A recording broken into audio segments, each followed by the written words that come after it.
Hi everyone, I'm sure you've all seen the YouTube craze Draw My Life. If you haven't, check it out. Um, and as I'm sure you all know, I've been living on £1 a day as a sponsorship challenge to raise funds for a project in El Salvador. So without further ado, this is my month.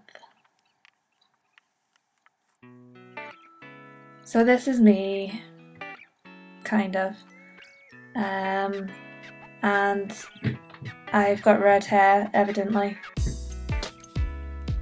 It's always tough. And my name's Jessica. And this here will be my lovely and supportive boyfriend. And his name's Colin. And during the summer we are flying out to that's it, Central America. And we're travelling around for a little bit. And we're gonna see some sights and go through some jungle. Panama, Belize, Guatemala, El Salvador, and it's gonna be brilliant and I can't wait. But then unfortunately Colin has to go home and I'm going to stay on in El Salvador, which is really sad. Because it's for like 10 weeks. But what I'm doing there is I'm taking part in a community development project. See that? That's a community.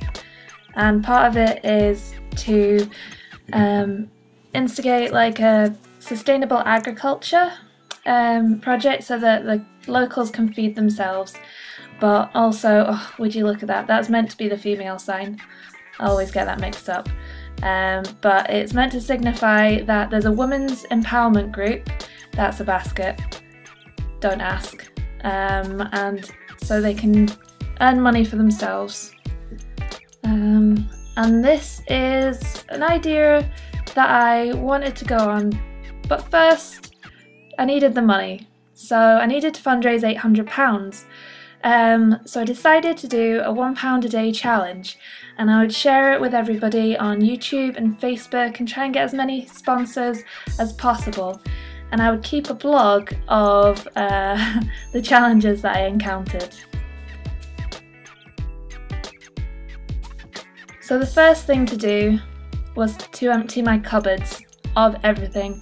Spices, herbs, food, tea especially, and I put it all in a cardboard box and I took it away.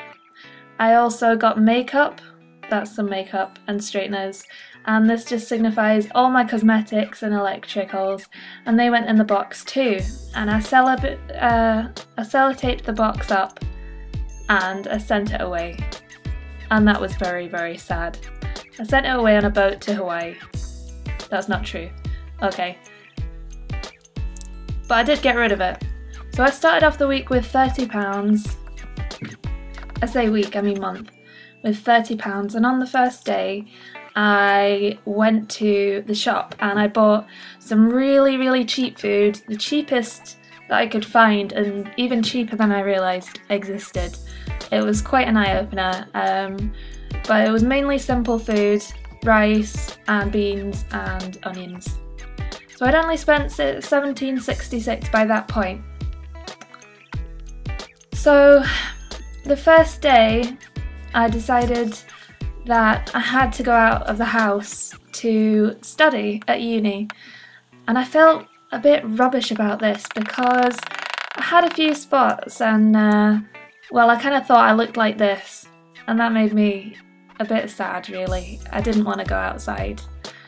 I didn't want to go outside without my makeup, and it was such a nice day and everybody else was out, and I just felt a little bit bummed out really and isolated. But the weeks passed and my skin healed up because I wasn't wearing makeup, and that made me a bit happier. I didn't look like that though. But by this point my washing was kind of piling up and I was running out of clothes. That's a sock and some pants. Yeah. So I didn't want to end up like this with no clothes because that would be very embarrassing. Oops. That's exactly what I look like, by the way. So I put all of my underwear into my sink and I began to scrub them by hand. Scrub, scrub, scrub. But this made my hands bleed and I was really annoyed. So I made a really annoyed video about it and swore, I think. Another difficulty was the fact that my hair went crazy. No straighteners and using Tesco Value shampoo. Evil shampoo, and no conditioner either, which kind of made me a bit self-conscious. And then there was the fact that when I was at uni, I wasn't allowed to get anything. I couldn't get a cup of tea when I wanted to, I couldn't get a chocolate bar or just something nice to make me feel a bit better, and I really, really wanted cups of tea, especially on the long days, and everybody else sat there with their chocolate and their crisps, which was sad. Now, usually at night, this was represented at night, I watch TV and I love it. I love crap TV, but I wasn't allowed to because electricity costs money and in El Salvador you wouldn't be able to have one.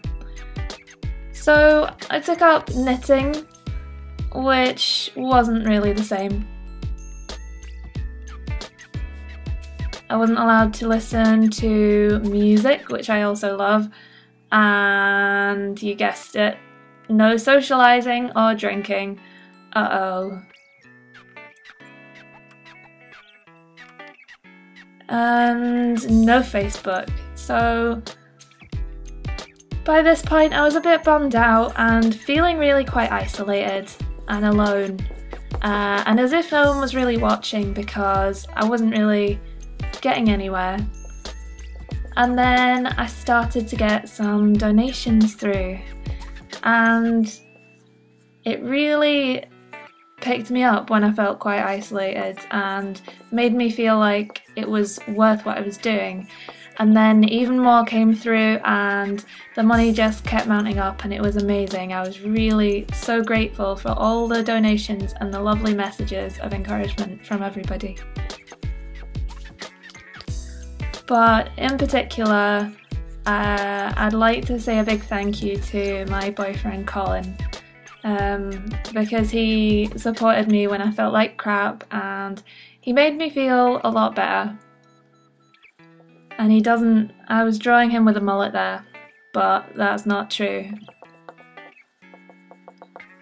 He's just so supportive and lovely, so I really couldn't have done it without him, and I'm really, really sorry that I put you through it.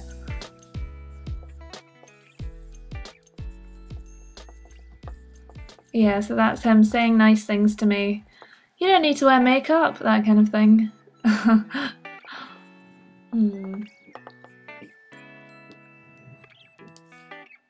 How sweet. And that's me happy again. So once again, thank you to everyone who donated. It was so encouraging having your donations and your words of encouragement. Thanks.